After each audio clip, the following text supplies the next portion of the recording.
사로잡혔던 자들의 자손이 이스라엘 하나님 여호와의 성전을 건축한다 함을 유다와 베냐민의 대적이 듣고 스룹바벨과 족장들에게 나와 이르되 우리도 너희와 함께 건축하게 하라. 우리도 너희같이 너희 하나님을 찾노라.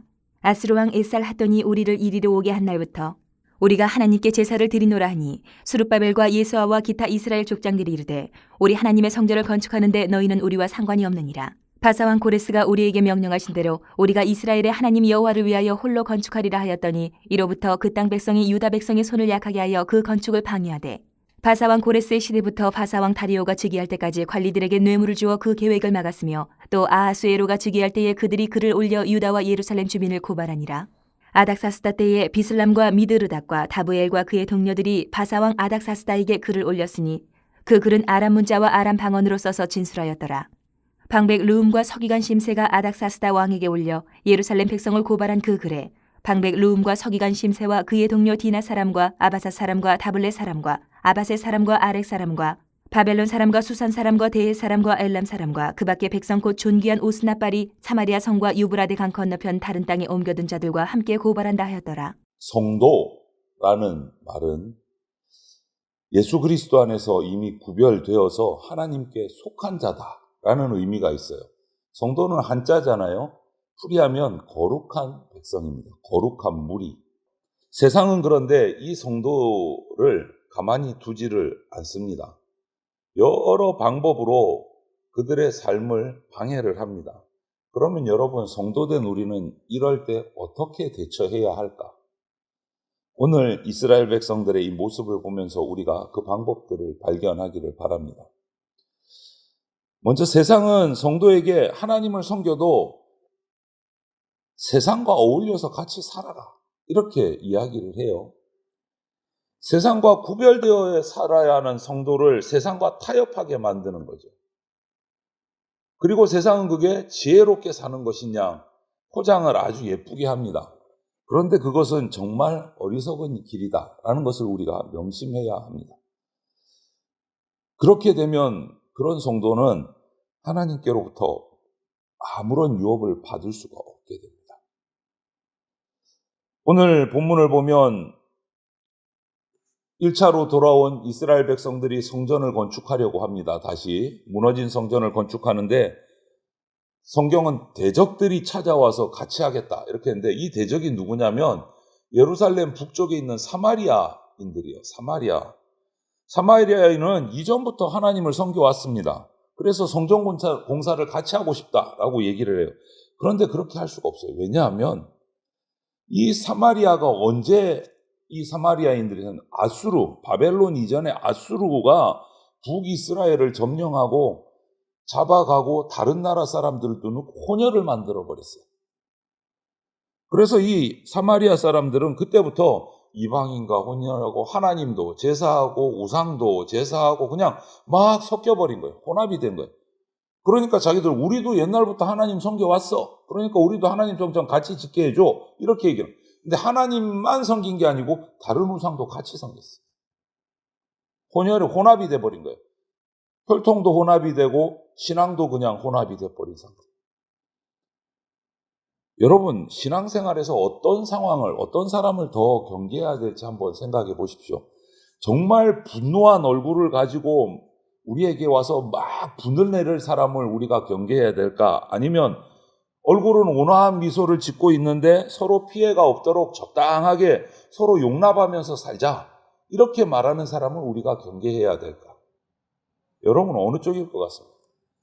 전자는요, 분노하고 폭발하는 사람은 오히려 우리가 자연스럽게 배척을 하게 되기 때문에 오히려 우리가 더 조심하고 경계해야 될 사람은 후자예요. 온화한 표정으로 와서 같이 적당하게 우리 용납하면서 살자. 이게 정말 위험한 거예요.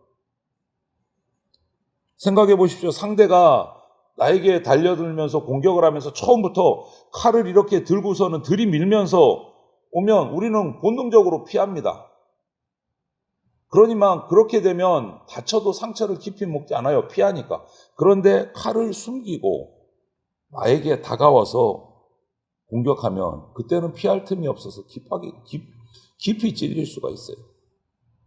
그래서 우리는요, 성도인 우리는 공개적으로 큰 악을 행하기보다는 그냥 내 일상의 소소한 생활 속에서 그냥 아무런 생각 없이 흔하게 습관적으로 지나칠 수 있는 그 아주 작은 일에서 거룩함을 잃는 수가 많이 있어요. 그러므로 우리가 쉽게 용납하고 넘어가는 유혹이 나에게 없는지를 살펴봐야 돼요. 쉽게. 이거는 아무렇지도 않게 그냥 감각 없이 그냥 작은 일이니까 하던 일 중에 거룩함을 잃어버리게 하는 일들이 있을 수 있다는 거예요. 세상과 하나님을 겸하여 섬기는 일은 처음에는 잘 되는 것 같고 평안한 것 같고 형통한 것 같지만 그 길은요 결국 망하는 길입니다. 양다리 걸치는 거예요. 유다 백성들이 사마리아 사람들의 제안을 뿌리치고 신앙을 지킨 것이 바로 그런 이유에서 그런 거예요. 우리도 그런 하나님 중심의 삶을 지켜내야 됩니다. 세상에 유혹을 뿌리치는 성도가 돼야 돼요. 그리고 이렇게 거절을 했어요. 사마리아 사람들이 성전 건축하는데 우리도 좀 같이 할 수 있게 해달라. 거절했습니다. 신앙적인 연유에서 거절을 했어요. 그리고 나니까 4절 5절을 보니까 드디어 본성이 드러납니다. 정말 선한 마음으로 같이 지으려고 했던 게 아닌 거죠. 사마리아인의 제안을 거절한 후에 그들은 본격적으로 방해를 시작을 해요. 방해를 받습니다. 자신들의 그 칼을 숨기고 제안했던 것이 거절당하니까 본색이 드러나는 거예요. 여러 방법으로 이 성전 건축을 방해하고 막아서기 시작합니다. 그래서 줄기차게 상소문을 올려요. 황제들에게, 바사 제국의 관리들에게 뇌물을 주어서 결국은 오늘 보니까 다리오 왕 때까지 총 기간이 약 16년 동안 성전 공사를 막아버려요.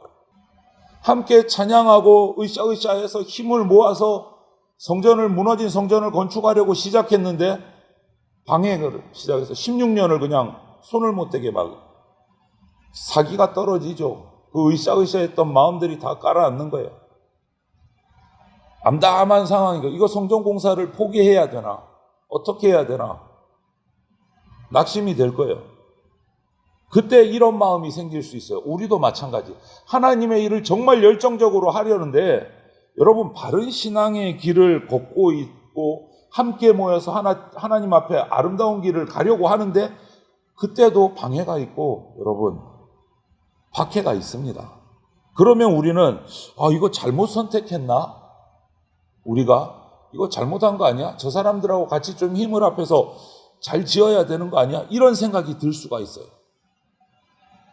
그런데 여러분, 예수님께서 이 세상에서 제자들을 가르치실 때도 이런 말씀을 하신 적이 있어요.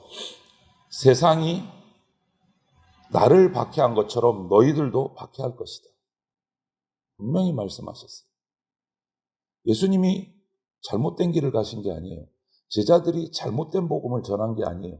그럼에도 불구하고 나를 박해한 것처럼 너희들도 박해할 것이다. 여러분, 하나님의 분명한 약속이 있고 교회 공동체에 분명한 비전을 가지고 한 마음으로 시작해도 분명히 방해도 있고 박해도 있습니다. 하나님이 맡기신 일을 정말 열심히 수행하는데도 어려움이 있어요. 그때 우리가 하나님의 뜻을 의심해서는 안 됩니다. 오히려 그때 우리는 좌절하고 실망할 때가 아니고 그때는 나에게 닥친 어려움보다 더 큰 능력으로 일을 성취하실 하나님을 바라보고 기다릴 때예요. 낙심할 때가 아니고 하나님을 기다릴 때예요. 세상의 박해, 조롱, 핍박 여기에 위축되어서는 안 됩니다. 성도는. 하나님의 거룩한 성도는 그런 일이 있을 때 두려워하지 말아야 돼요. 하나님의 때를 기다려야 됩니다. 하나님의 능력을 오히려 의지해야 돼요. 낙심할 것이 아니라.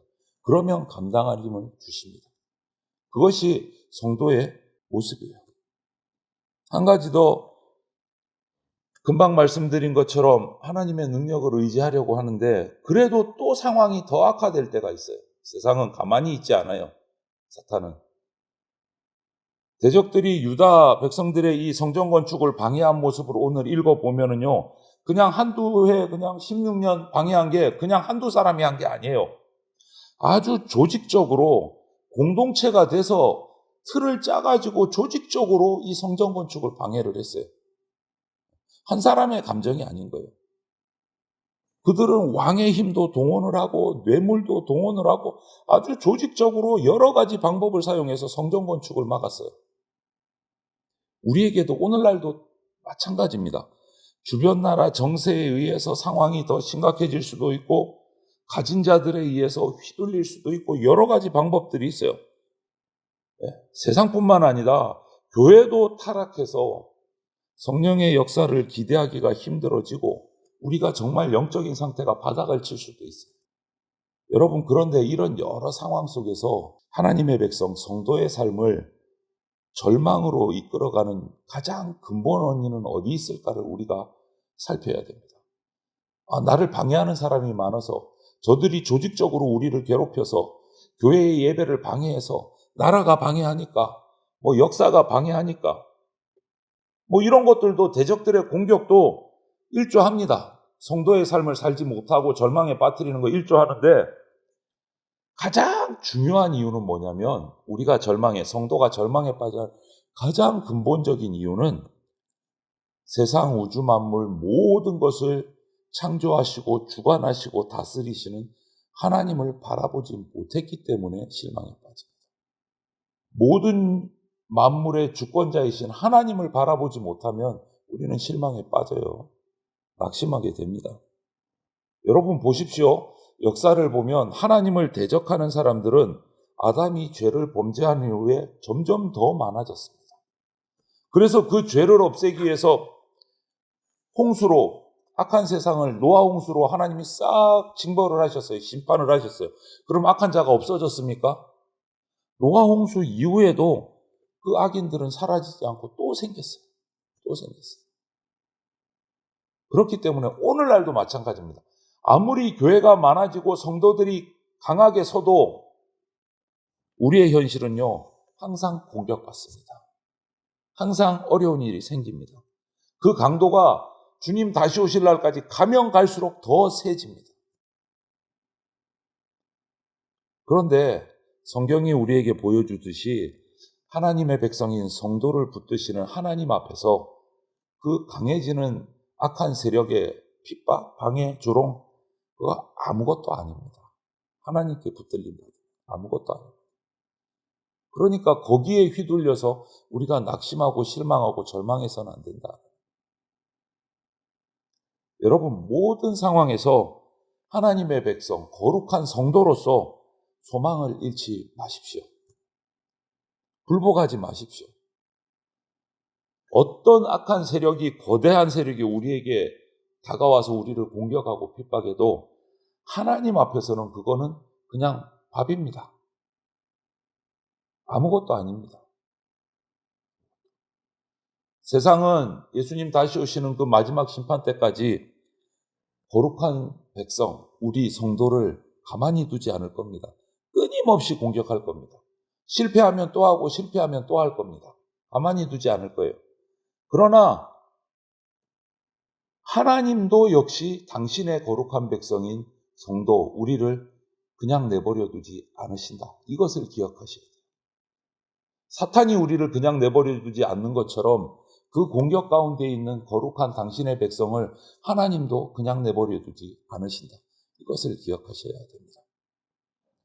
그분 안에서 완성될 이 거룩한 하나님의 백성의 영광을 우리는 날마다 소망하고 날마다 거룩한 길로 나가서 흔들림 없는 하나님의 거룩한 백성다운 삶을 살아가셔야 합니다. 이 하루도 살아갈 때 크고 작은 일 중에 우리가 쉽게 넘어갈 수 있는 사소한 일부터 우리의 거룩함을 잃지 않도록 거룩한 백성다운 삶을 살아가는 저와 여러분들이 다 되시기를 주님의 이름으로 축원을 드립니다. 아멘.